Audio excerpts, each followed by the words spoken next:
अस्सलाम वालेकुम। होपफुली आप सब लोग खैरियत से होंगे। तो आज हमने ये एक्सरसाइज 6D स्टार्ट करनी है। ये मेरे पास बुक 4 है जिसको हम थिंक मैथ भी बोलते हैं। अच्छा, तो ये थोड़ा सा मैं पैटर्न को फॉलो नहीं कर रहा क्योंकि मैं वीडियोस मोस्टली जिन स्टूडेंट को मैं टीच ऑलरेडी कर रहा हूँ उनको जितनी डिफ़िकल्टीज़ वो फेस करते हैं तो उस चीज़ को हाईलाइट करते हैं, फिर मैं उस मतलब उधर से वो स्टार्ट करता हूँ। तो बाकी इस एक्सरसाइज में नॉर्मल वही जो हमने लास्ट साइन लॉ कोसाइन पढ़े थे वही थे, लेकिन ये 6T के आफ्टर क्वेश्चन नंबर 12 से थोड़ी सी डिफ़िकल्टी लेवल इंक्रीज़ होती है और मोस्टली स्टूडेंट्स को प्रॉब्लम इधर से होता है। तो इसी तरह अगर आपको कोई भी किसी भी क्वेश्चन में या किसी चैप्टर में प्रॉब्लम है तो आप कमेंट सेक्शन में मुझे बता दें, तो इंशाल्लाह मैं नेक्स्ट जो वीडियो स्टार्ट करूँगा वो उधर से स्टार्ट करूँगा। तो अभी थोड़ा सा मेरा बिज़ी शेड्यूल है, तो जैसे मुझे टाइम मिलेगा इंशाल्लाह मैं फिर एक कंप्लीट पैटर्न के साथ प्रॉपर एक सीरीज़ की फॉर्म के अंदर मैं वो कंप्लीट हर चैप्टर की वीडियो मतलब वो प्लेलिस्ट बना के सेंड कर दूँगा। लेकिन अभी भी प्लेलिस्ट मैंने क्रिएट कर दी हर चैप्टर की सेपरेट, तो आप लोग उधर से प्लेलिस्ट के अंदर से आपको एक तरतीब से सारा वो जो कंटेंट है चैप्टर वाइज़ वो मिल जाएगा। तो आपने इसमें थोड़ा सा कॉम्प्रोमाइज़ करना है। तो आज हम इंशाल्लाह क्वेश्चन नंबर 10 स्टार्ट करते हैं। तो इसमें सबसे पहले क्वेश्चन को मैं ये सेपरेट किया है, तो हम इसको इधर से स्टार्ट करते हैं। क्वेश्चन नंबर 10 में सबसे पहले वो हमें कह रहा है, इसमें जो फर्स्ट ऑफ ऑल हमारे पास क्वेश्चन है उसमें हमने क्या फाइंड करना है, BAD। तो वैसे इसकी स्टेटमेंट पढ़ लेते हैं। Diagram shows the support structure of the roof top building. ADC is straight line, BD इसको 5 है। हमारे पास है जो B से D तक लेंथ है ये उसने 5 बताई हुई है। ADCD वगैरह इक्वल है, यानी इधर से इधर तक डिस्टेंस ये भी 12 है और D से C भी 12 है। नेक्स्ट हमारे पास BQ इक्वल टू 7 मीटर है। अब ये हमारे पास B है और ये Q है, ये 7 मीटर से डिस्टेंस दिया हुआ है। एंड PD है जो एंगल है ना D पे वो 50 है। अब इसके वो देखें तो हमारे पास क्या आता है, ये B है, ये D है और ये है और ये 50 एंगल है। अब फाइंड हमने क्या करना है, BAD हमने फाइंड करना है सिंपल, यानी कि ये B है, ये A और ये D, ये दरमियान वाला जो नंबर होता है बेसिकली ये एंगल को रिप्रेजेंट करता है। तो हमने ये वाली चीज़ फाइंड करनी होती है, BA और D। तो अगर इसमें देखें तो हमारे पास एंगल जो A है वो ये वाला हमने फाइंड करना है। तो इस पर हम क्या टेक्निक लगा सकते हैं, इस पे सबसे पहले देखें तो ये राइट एंगल ट्रायंगल है, इधर भी 90 एंगल है तो इधर भी सिंपल क्या होगा, 90 एंगल होगा। कि हमें लेंथ ही काम नहीं करना पड़ेगा कि लास्ट साइन को साइन की ज़रूरत नहीं है, इसमें हम सिंपल साइन और कोस टेन वगैरह भी लगा सकते हैं।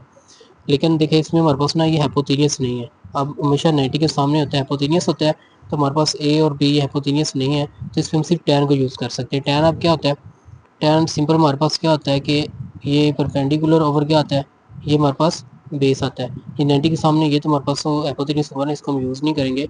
तो इसमें हम लिखते हैं प्रॉपर जो हमारे पास एंगल है वो हमने मतलब लिखना है। हमारे पास क्या होगा, ये हमारे पास आ जाएगा टैन, जो टैन थीटा होता है ना हमारे पास वो होता है परपेंडिकुलर ओवर बेस। तो अब अगर इसमें देखें जो हमारे पास एंगल है हमने यानी टैन थीटा ए फाइंड करना है, तो इसमें हमारे पास क्या है, इसके हमारे पास क्या है 5 ओवर क्या है 12 है। अच्छा, तो इसको हम थोड़ा सा ना मतलब तरतीब से लिख लेते हैं कि मतलब हमने एंगल कौन सा फाइंड करना है। हमने जो एंगल फाइंड करना है वो हमारे पास टैन है और इसको अब लिख लें BA और ये D की फॉर्म में, और ये क्या आ जाएगा 5 ओवर 12 आ जाएगा। उसके बाद हमारे पास ये BAD एज इट इधर ही रहेगा, ठीक है। टैन उधर जाएगा, हमारे पास क्या हो गया, ये इन्वर्स हो गया, ये हमारे पास आ गया 5 ओवर 12। अब ये टैन इन्वर्स हम फाइंड कर लेते हैं, हमारे पास कितना आता है, ये BAD एज इट आ जाएगा। टैन इन्वर्स मेरे पास आ रहा है, ये आ रहा है 22.61। तो ये हमारे पास क्या है, इसका रिक्वायर्ड आंसर है क्वेश्चन के फर्स्ट पार्ट का। अभी इसका नेक्स्ट पार्ट देखते हैं, उसमें हमें क्या कह रहा है। नेक्स्ट पार्ट में हमें सिंपल कह रहा है the length of the support of PD हमें फाइंड करनी है। PD लेंथ हमारे पास किधर है, P से D, हाँ ये हमारे पास लेंथ है ये वाली, यानी हमने जो फाइंड करना है ये P से लेके D तक ये वाली हमने लेंथ फाइंड करनी है। मतलब थोड़ा सा डायग्राम को ना नीट कर लें कि आप लोग कंफ्यूज ना हो। अच्छा, ये जो हमने ए पे एंगल फाइंड किया है ये हमारे पास कितना है, ये आया है 22.61, इसको हम लिख लेते हैं।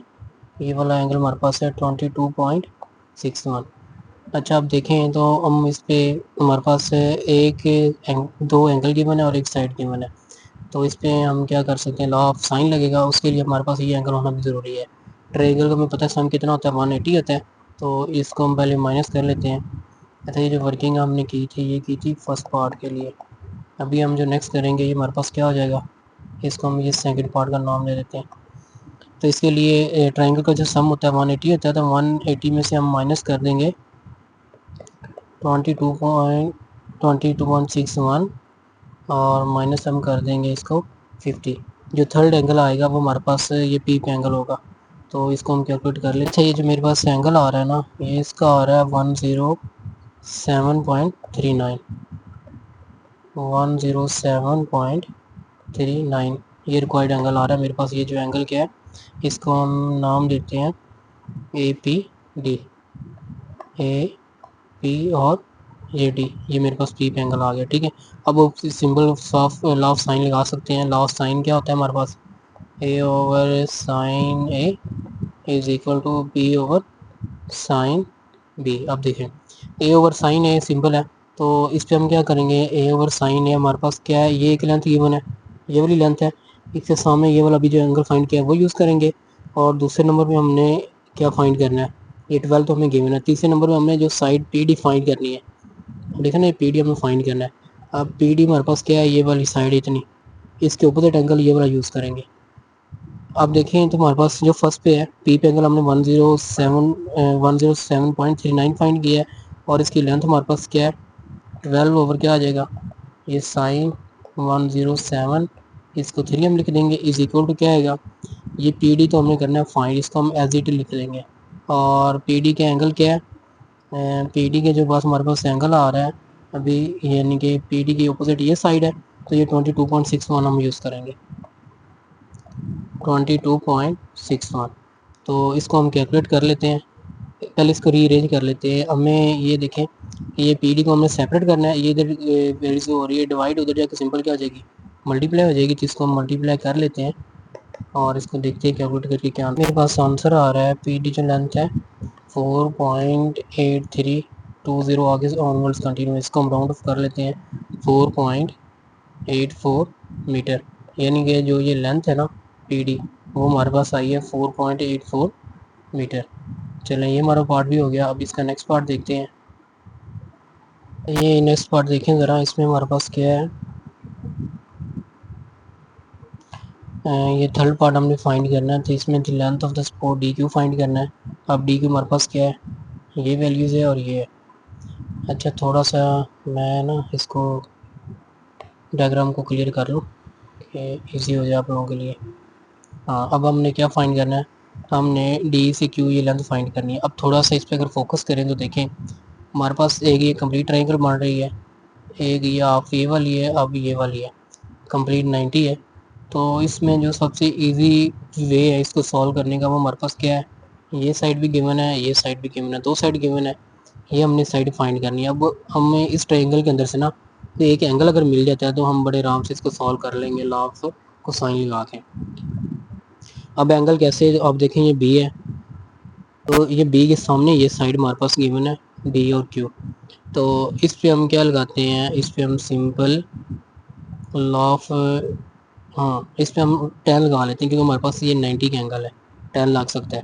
इसके सामने हमारे पास ये परपेंडिकुलर गिवन है और बेस गिवन है, हाइपोटेन्यूस नहीं गिवन, अगर इसलिए हम साइन और कॉस नहीं लगाएंगे, इधर हम डायरेक्ट टेन लगाएंगे। अब टेन हमारे पास क्या है इधर है, अब हमारे पास टेन थीटा क्या है, अगर टेन थीटा ये बी करते हैं तो वो इज इक्वल टू हमारे पास आएगा 12/5। तो इसको हम कर लेते हैं, ये एंगल बी हमारे पास इधर रहेगा, टेन उधर जाकर सिंपल क्या हो गया, ये इन्वर्स हो गया, ये 12/5 हम एज इट पुट करेंगे।